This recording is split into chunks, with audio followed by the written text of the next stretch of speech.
আসসালামু আলাইকুম। আজকের দিনটা আমাদের জন্য একটু কষ্টকর, কারণ আজকে আমাদের ছেলে আয়ন বাবা তার দাদার বাসায় চলে যাবে।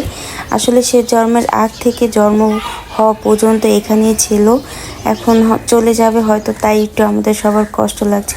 কিন্তু কি করার, তার দাদার বাসায় তো তাকে ফিরতেই হবে। তো সকাল সকাল ঘুম থেকে উঠে পড়েছি, কিন্তু বাইরে এসে বোঝার উপায় নেই এখন সকাল নাকি দুপুর, এত পরিমাণ রোদ উঠেছে কি বলবো আর।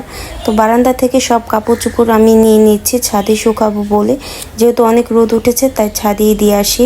তো এখানে আমি ছাদে এসে সমস্ত কাপড় চোপড় নেড়ে দিয়েছি, এই দেখুন। তো কাপড় চোপড় নাড়ার পর এখন আমি নিচে চলে যাব, দেখব কি খবর, যেহেতু আয়নের দাদা আসবে।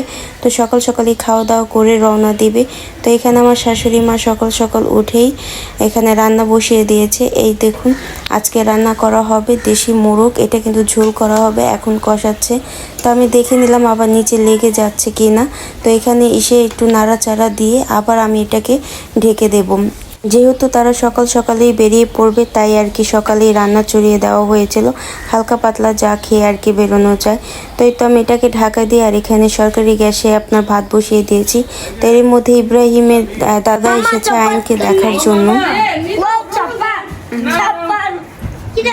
ইব্রাহিমের জন্য চকবার আইসক্রিম আর আয়নের জন্য এই খেলনাটা নিয়ে এসেছে। এটা কিন্তু ওর ছোট ফুপ্পি ওকে গিফট করলো, কিন্তু এখন আয়নের খেলনা দেখে ইব্রাহিমেরও মন খারাপ হয়ে গেছে। ওর চকবার আইসক্রিমে হবে না, ওর ওই খেলনাটা চাই।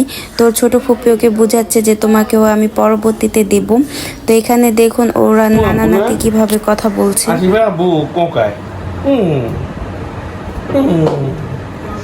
ছোট ভাইয়া কো, বড় ভাইয়া সে কো, এই যে বড় ভাইয়া আমার নাম।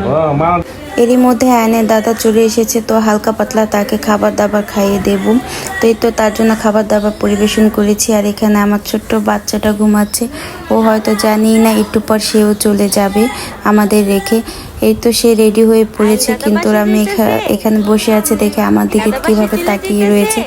এইটাই হয়তো মায়া, কি করব আর, যেতে তো হবে, যেতে দিতে হবেই, কিছুই করার নেই। ওর ফুপ্পি চলে যাবে দেখে এখানে ইব্রাহিম তো অনেক কান্নাকাটি শুরু করেছে, কিছুতেই ওর ভাইয়াকে আর ওর ফুপ্পিকে যেতে দেবে না। তো ওকে সরিয়ে ওর ফুপ্পি চলে গেল। তো চলে যাওয়ার পর যা খাবার ছিল তাই আমরা দুপুরে খেয়ে নিয়েছি। এখানে আমার বিকালে ভাই এসেছে, ননদ, দুই বেন কিভাবে কথা বলছে দেখুন। এখানে আমরা সন্ধ্যার নাস্তা করে নিলাম, শুকর রুটি, চা। খাওয়া দাওয়া শেষে আবার রাতের রান্না বসিয়ে দিলাম। তো আজকের রান্না হালকা পাতলা, এখানে ডিম বোনা করলাম আলু দিয়ে, আর এখানে লত্তি দিয়ে আর কি শুটকি রান্না করলাম। তো রান্না বান্না শেষে ইব্রাহিমের বাবা এসেছিল, তো সবাই খাওয়া দাওয়া করে শুয়ে পড়েছে।